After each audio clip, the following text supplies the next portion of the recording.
Hello and welcome into the KE Report. I'm your host, Shad Markwitz, and today we're getting an update from Sean Brodrick. Sean is the editor of Wealth Megatrends and contributing analyst over at Weiss Ratings Daily.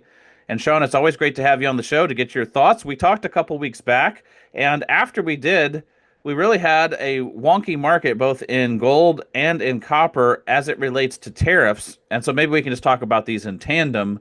Sure. Literally one day after we talked, the clarification on the copper tariffs came out that it wasn't going to be a 50% tariff on all copper coming into the US. It was going to be on finished products. So things like pipes and fittings and wires and cables, but not on copper concentrate, not on raw copper and refined copper. So that sent the copper price cascading down literally one day after we were talking about copper.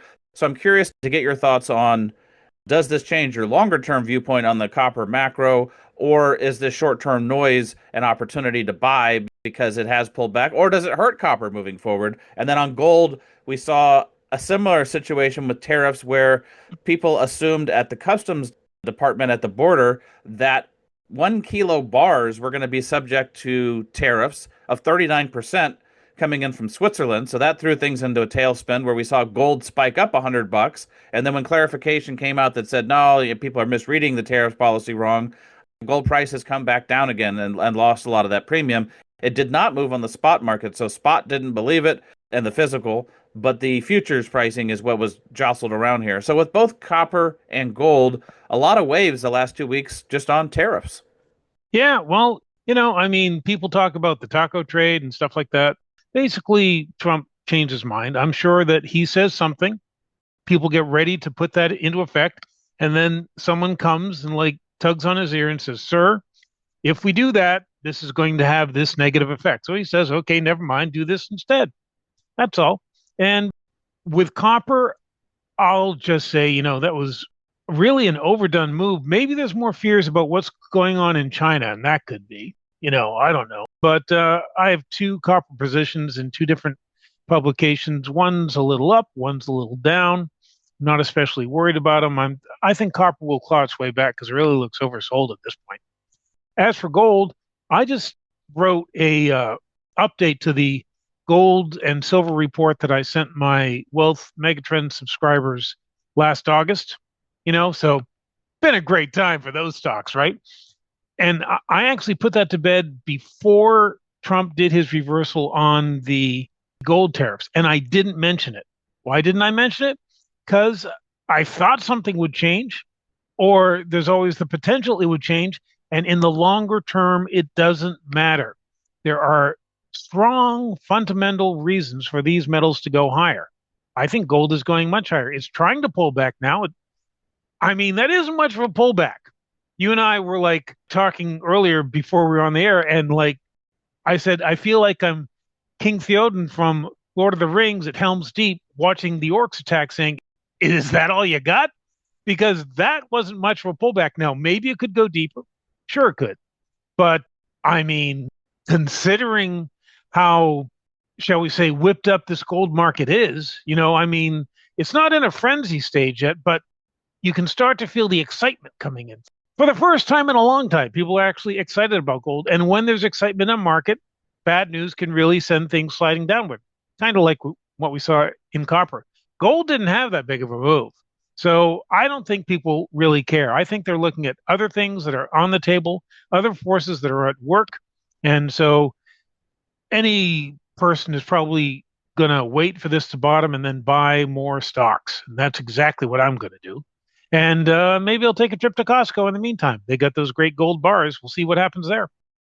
Yeah, it's a good point, Sean. There is still the retail buying at Costco, and even other stores now are starting to carry gold and silver physical that you can buy in the stores while you're shopping. So we haven't seen that, and we haven't seen such a, I guess, a constructive gold market in, at least a decade or two, where not only has gold put in a pattern of higher highs and higher lows, but it seems to be holding its ground and not having violent corrections. Like you say, like that Lord of the Rings quote, "Is that the best you can do?" Because the pullback, some people were talking about 2,800 or 2,900 just a month or two ago.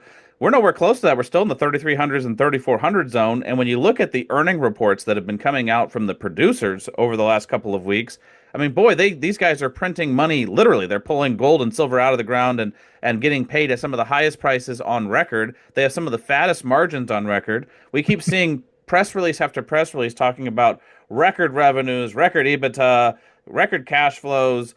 At one point, do you think more journalists just wake up and say, "Holy cow, I guess I need to have at least a fishing pole in this pond because these gold producers and now even the silver producers are making a lot of money."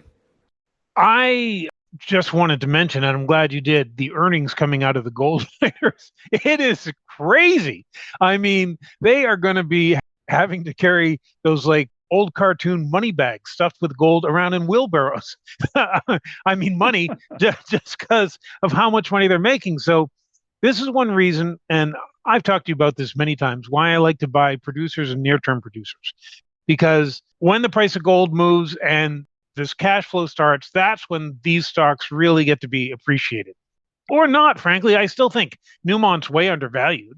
I mean, with with the freight train of profits that it had come in, it really didn't move that much. So I think there's still plenty of disbelief. And in fact, I have a column on gold coming out for my Weiss Ratings Daily column on Wednesday. I'm not sure when this interview will come out, where I have some charts, including showing how much global fund managers are just underinvested in gold. And on average, about 2.2% of them have some kind of gold exposure, but 13% of them think that gold's going higher over the next 5 years. Now, that's just their view. I believe gold is headed higher faster. But considering that 13% of them think gold is in a big bull market, to have only 2.2% of them have any exposure, that's just not good at all, especially when you look at the way gold has outperformed the S&P 500 over the past year. I know they must have some customers who are saying, hey, why don't we have gold exposure? So that's going to come along. We're going to see this start to work its way through the financial system, see people put more money to work, and they really should have done it earlier. But if they do it now, it'll be better than when gold is at $4,100 an ounce, which is my next target. So, I mean, it all depends when they want to wake up and actually join the party. There is a party going on in gold. And I think people would be just silly to ignore that. And I think that more and more of them are realizing, yeah, we're kind of silly about this.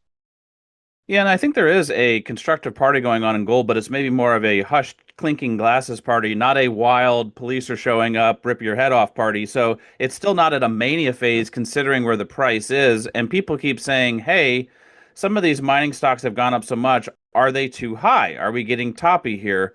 But to the point you made, if gold was to move from the level it's at now, 3,300 to 3,400, and blast up to 4,100, and if more generalists said, hey, we at least should have some allocation to the space, that's the fuel that could keep pushing things higher.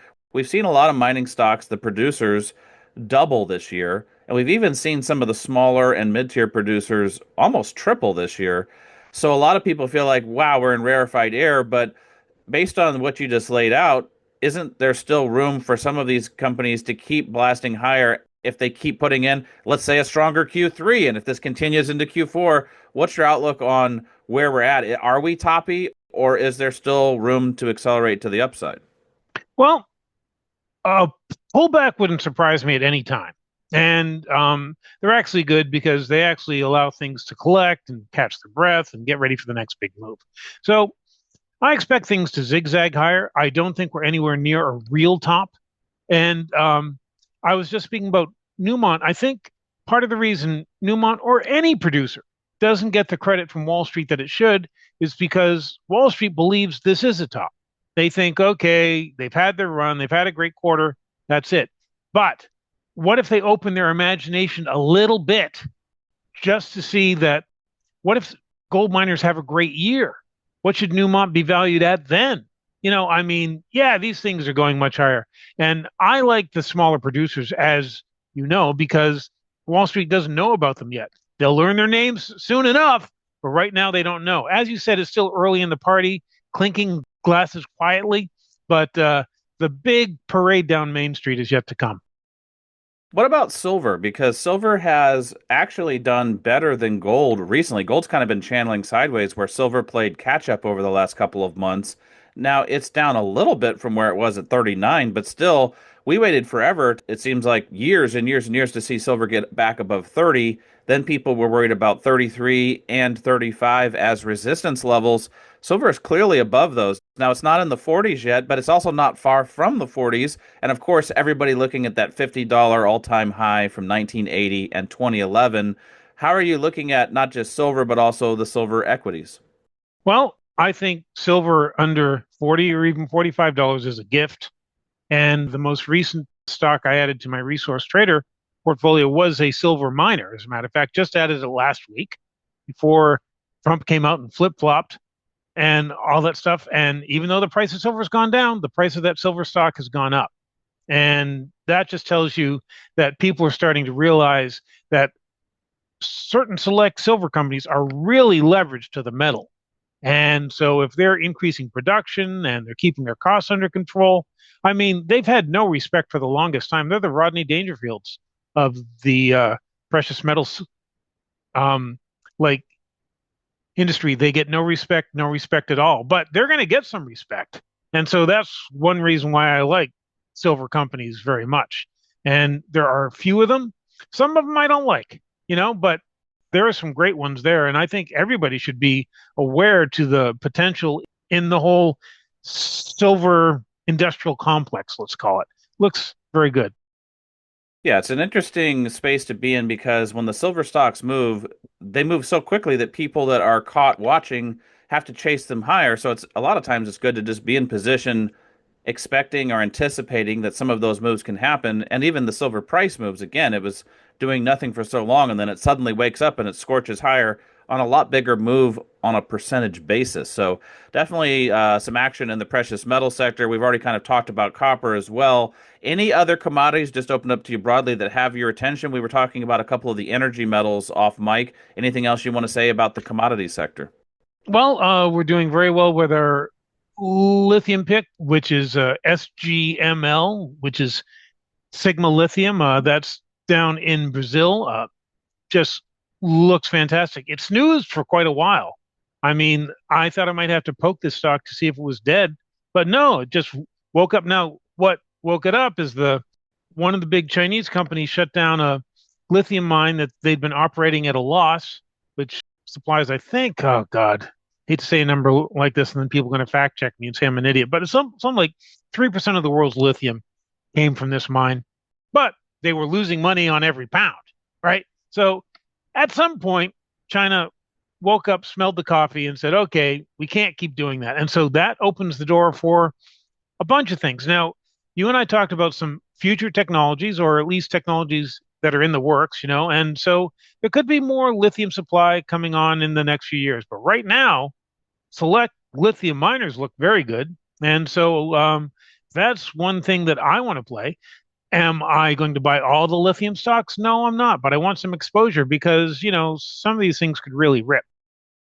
Well, when we talk about lithium, people are so quick to shift narratives. It changes like people change their underwear. Like you've got people that were super bullish on EVs and electric vehicles taking over the market share in the US. When that didn't happen and the change in this administration, people said, "Oh, you don't want to be in lithium. It's oversupplied." And those were the same people that were bullish on it a year or two before. But when you look globally, a lot of the world is still using electric vehicles, especially China.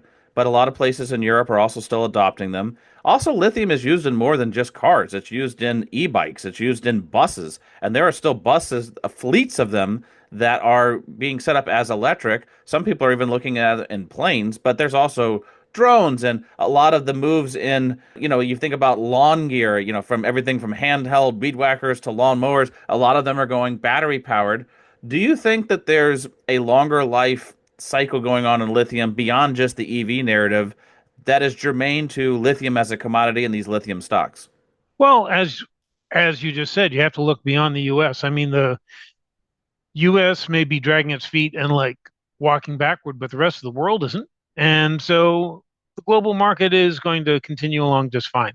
I hope that the US catches up. I expect my next car to be a hybrid, to have a gas engine because I like to take some long trips, but also have lithium batteries so that I can get some really good mileage. It just makes sense. And once you just get away from the politics of it. It just makes sense. It's just smart. That's why all these countries are doing it.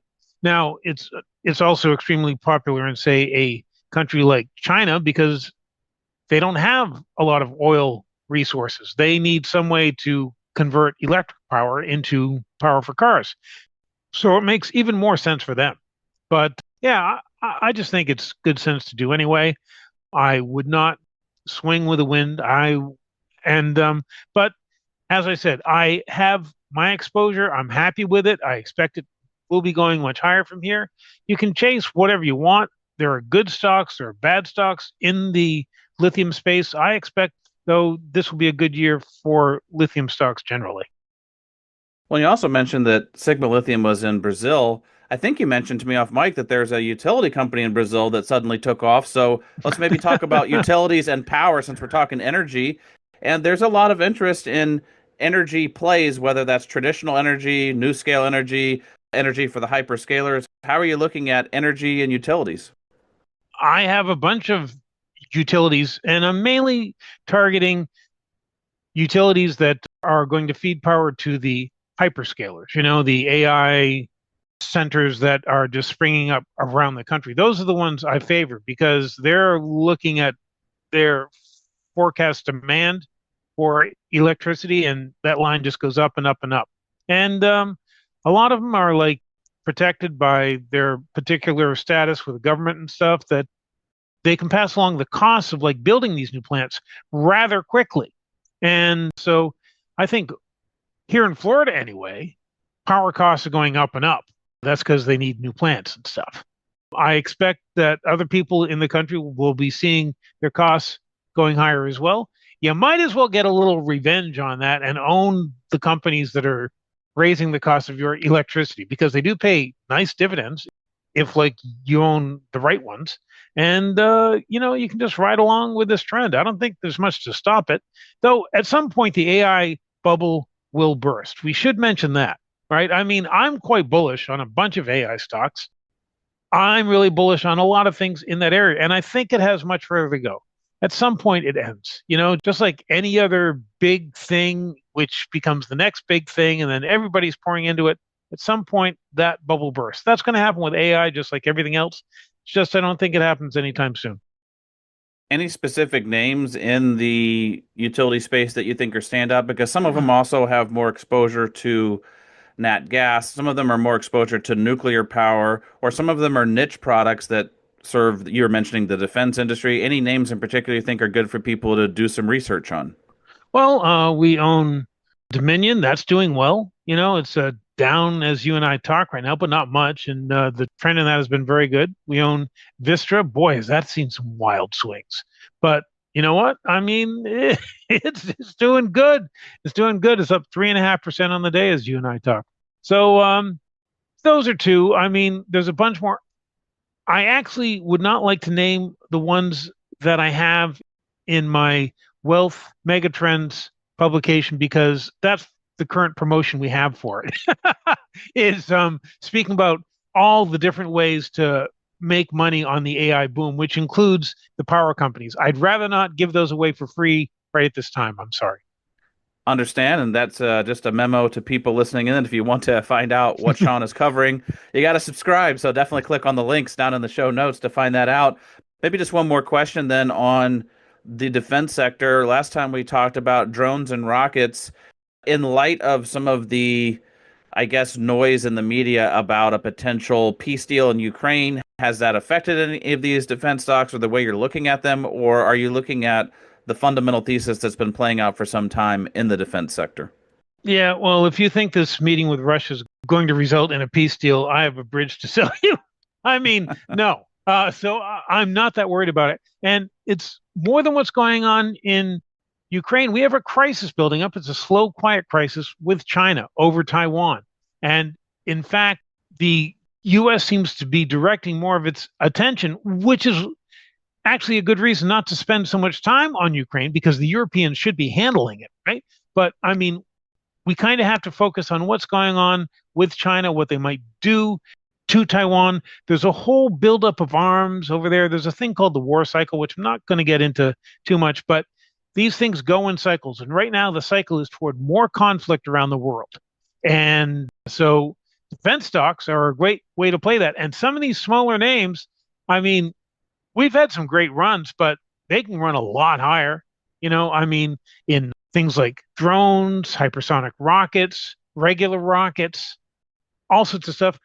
In fact, the quasi defense name we have that is doing the best right now in Supercycle Investor is a company called American Superconductor Corporation. Now it's up 110% from where we bought it back in May. And like you might be thinking, why am I going to buy something where just like Bozo's subscribers are already up 110%? Look at a chart of AMSC, because what you are going to see is that thing is building a bull pennant right now. And as the old saying on Wall Street goes, flags and pennants fly at half mast. This thing can go a lot higher. And why is it so popular? Well, it handles power systems. It makes power systems work better. And it has a great thing for the military where it has a system that can protect the Navy's ships from like magnetic mines. I mean, ships are great ways to extend your force around the world. The problem is they're really easy to take out with a magnetic mine. But the Navy loves the stuff that AMSC makes, and it's not just our Navy, other navies like it as well. In the meantime, AMSC is also building reliable power systems and couplings for like hyperscale centers and like stuff like that. So it's up more than 6% on the day as like you and I talk. I think that's going a lot higher. It has defense exposure. We have defense stocks that only part of what they do is defense because we're looking for a different angle to actually get in on this. But at the same time, I mean, there are some smaller drone stocks that have had good runs this year. I think they can go a heck of a lot higher. Drones are reshaping the battlefield, and hypersonic rockets are also one of the things that's going to reshape the battlefield because you can hit the enemy before they know what's coming. And we are actually lagging the race in this. Other countries have much better hyperscale rocket programs than the US does. And so what's that mean? That means Uncle Sam is going to throw money at select companies in order to catch up. So that looks good too. There's a whole bunch of things we can do here. And I am really glad that we're actually playing this trend because it's really working out well for us. Well, Sean, I think we'll wrap it up there for today, but it just highlights the fact that you're looking at these broad market trends in Supercycle Investor and Wealth Megatrends because they're things that play out over a number of years. And as the narrative changes, different companies get the spotlight for periods of time, or they get government interest, or they get government funds, or they just get commercial interest and manufacturing interest. So a lot of ways to play it, a lot of ways to make money. And you were remarking off mic before we started that when you look at your portfolio, you're pretty happy because there's a lot of different areas participating. So if those of you listening in want to find out more about what Sean does, definitely click on the link below. It takes you over to Weiss Ratings where you can see links to Supercycle Investor, Wealth Megatrends, and Resource Trader. Sean, always great having you on the show. And as always, looking forward to our next conversation. Thanks, Chad. It's always fun talking to you.